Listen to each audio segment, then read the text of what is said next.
I'll take any All right. questions. Well then, if we could start with any questions on the operations budget, and when we're done with that, then I'll direct you to the capital requests for the police department and get those addressed while Chief Zimmer is here as well. So you've got these extra 61 hours, those on-street hours, or you're just, are you getting more out? Okay. Correct. So if you take 61, I think there's 17 union officers.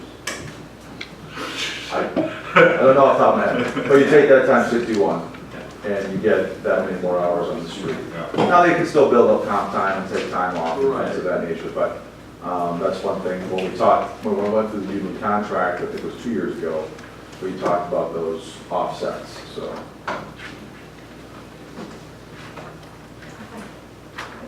Is your FTE lower than it was last year? For for police officers? No, just your total year. Yes. I thought I looked it up that it was this year at 24.5, and I'm just trying to. I think I can touch on that. We did a little bit of Is it overview. lower? 2017 is authorized positions, 2018 is budgeted, and we're budgeting for 1/2 of an FTE less than authorized as part of an anticipation of turnover and retirements. So I don't believe FTEs changed year over year. No. So authorized are the same, but FTEs are 1/2 less. Correct. Due to vacancy. For budgetary purposes, yes. And next, so in 19, we may not have that vacancy factor.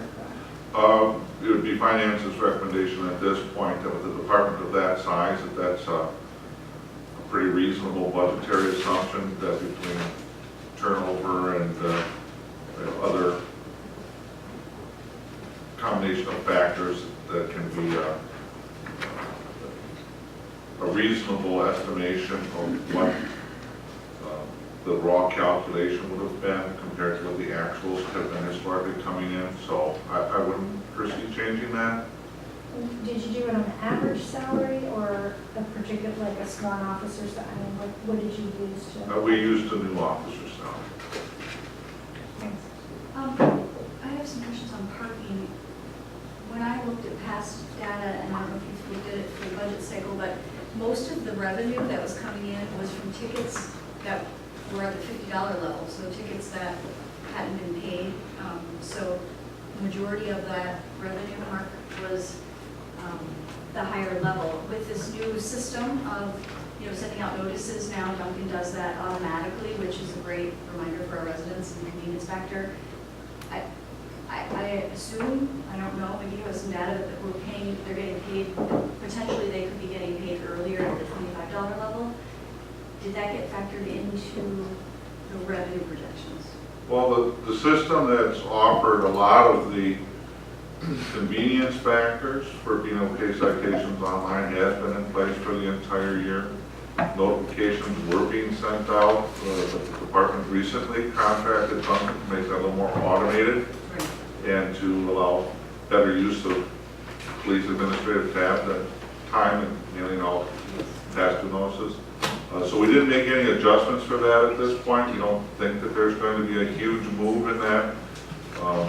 Obviously, by the time those notices go out, they're already past the due date. So, Okay. And then for the retiree healthcare contribution, it went down? that's correct. Is that just based on people falling off that? It's based on changes of anticipated usage without getting into personal matters of retirees. Okay. And then one more question, the other services contract fees went down? Or they went down from the projected 2017? About 16 grand, and I'm just wondering what contractual services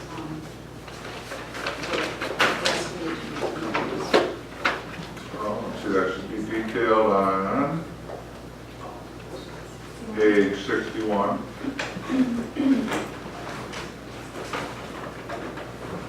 And again, we use baseline numbers for anticipated citations issued, and we just, Is it Duncan fees that you're talking about? for the Duncan fees, right? So- I would have to refer to my 2017 budget to determine, This is 93. that- Okay, yeah, so just looks like the trends are a little higher. Again, we're adding some notification processing into that. well, wouldn't it- I could give you some further analysis after the meeting on why the projections are higher than budgeted. I'd be happy to do that. Thank you. And last question, if we're talking about that $1 per overnight per parking permission, if we wanted to propose recouping that fee of, it's about $4,800 a month, does that go into line 46390, or does that go into the utilities? So that would be a parking utility item? Okay, so it doesn't go over overnight parking permissions? No. You can transfer that out. Yeah, and just to clarify that, I think, I just want to make it clear, when the decision for the 23 parking permissions came from the village side, and that was the direction that the police department was given on that. And so that's how it was set up. We didn't make that decision nor choose the number of parking permissions. That was the village hall's decision. And so we certainly don't have anything. We can certainly look at implementing a fee for that or changing the numbers. I think one of those is the discussions that we'll have. So we have no opposition to any choices that are made on that front. So just wanted to touch base on that. So it looks like your revenues are up 66,000 from our 2017 budget projection. And the expenses are down 7, so you're about 72,000 with a good drop into the bottom line, it looks like, for this year. And remember too, and one of the things that we kind of not forget, I do forget sometimes too, is the civilian staff that we've cut over the last year and a half, obviously now those are starting to drop off, but it won't be shown as much as significance, but we had, I think the number was 6, we went from 6 to 2, I believe, 6 to 3 civilian employees. We only have 3 civilian employees now, 2 CSOs and a clerk. So, and, oh, right, 4, sorry, 4 total civilian employees. And that position's in here, right? That's correct. Yeah. That has been budgeted. Trustee Zelvick? I have three. You spoke for a moment about utilities. Can you tell me again how that utility budget was? I guess, Based on? based on that, the current bills are trending higher than the prior bills, and the police department's going to take 100% of the charges, bigger space, and I put some round numbers in there. I wish I had a better mathematical explanation for that, but we have absolutely no history of that building being occupied by the police department at this point, so I'd rather estimate a little high and have better news than go short. But I make an educated guess.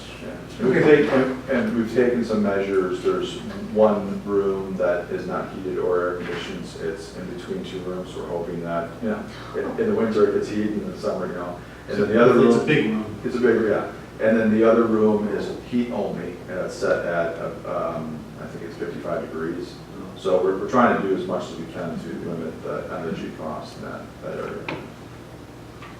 Secondly, on the fuel cost, the budget page shows $37,125. The detail shows $41,250. That should be. 41,250 should be the 2007 adopted budget. Yeah, but I'm looking at the detail. Oh, okay. behind. That might We've maybe. got 15,000 gallons of 275 a gallon, and that is 41,200. That may have just not have gotten changed. Let me please review that, and I can provide an update at the wrap-up. Secondly, and this is actually a question for you, Mark, is all of our workers' comp bundled? The police department in the same workers' comp pool and policy with all of our employees? Yes, it is. And have we, do we do anything to try to manage that? I mean, do anything really proactively? I know you had said that our EMR went from 1.25 to 1.65 in our summary the other night. But I'm just wondering if we, and I know there was a big incident a year ago. What's the type of question? Yeah.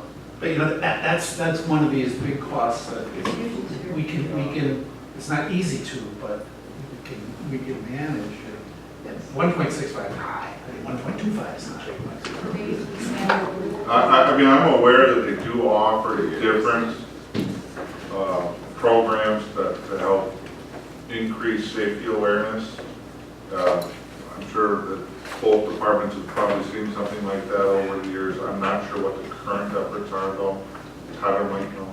Does DPW have safety training, like foresters, do they have training sessions on their equipment? And how to operate the handbook of OSHA handbook on, or whatever, safety and. Okay, I can follow up with that up. All right, thank you.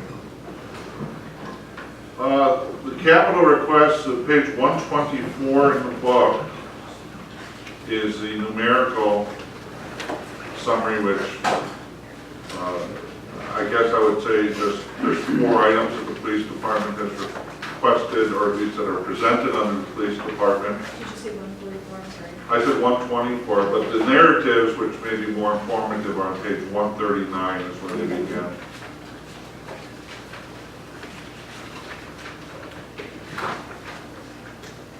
So the first one of those is the $865,000 for the completion of the police-related facilities installation for the Wilson Drive site.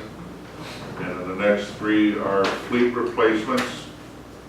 Again, we look at our capital asset schedule, and with the size of the fleet, to maintain that schedule, we're going to have to go from 2 squads to 3, to 2 to 3 in alternating years to maintain that schedule. This is a 3-squad year.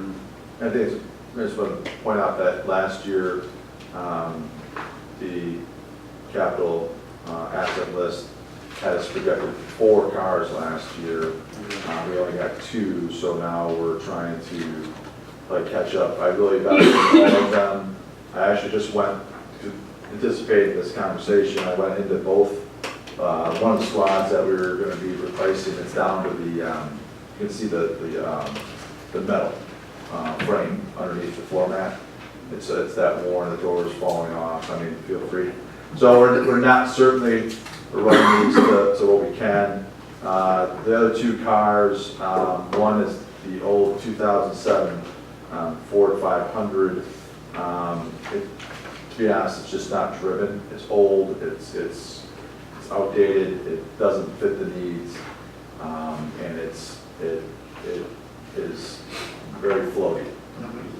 Nobody likes it. And I've driven it, and it's just old. Did you say It's it's not not safe. driven? It's driven when it has to be. Last resort. Yeah, last resort. They'll take any other car but that one. That's the 2007? Yeah. I have a question about the 2014. Yes. Is that really that old? No, that's the Chevy Cruze. That was a choice that was made to buy that Chevy Cruze. If you know what that is, it's the smallest sedan that Chevy makes. I want to just point out 2 safety issues with it. Is one, we had a detective driving it. There was a robbery at the intersection of Edgewood and near Oakland, and our vehicle struck. That vehicle was struck, and her trying to get out of that car, it's so low to the ground. It's very difficult. It's not a police car. I know it was probably a decision was made to try to do something with that, but the feedback I get from it, and I personally went into it, it's just not. It's too low. It's just too low. It's small. They went to a crime scene. We had we had the shooting. they went to the crime scene, they had their crime scene stuff in the back seat, and it was all piled, it's just not. So that being said, we can either trade it in, we could look at repurposing it somewhere in the village. I know we were still driving that old Crown Vic around for the planning department, so that might be an option, so we have some options there. But I don't think it's appropriate for what we're doing. Is the trading value recorded in here? I think $6,500 is what we estimate Yeah. the trading value I would be. look, that's based on Page 1. Blue Book. So you're using it to offset the cost of the purchase? Yeah, We are. correct. You have 2 Explorers and 1 Tahoe. Is the Tahoe being more expensive vehicle? Is there- Correct. The Tahoe will replace the patrol vehicle that we're taking out of service. And the two Explorers will be for that. And then what I like about that is they can be repurposed to patrol. They'll be outfitted just like a patrol car. There are times when we will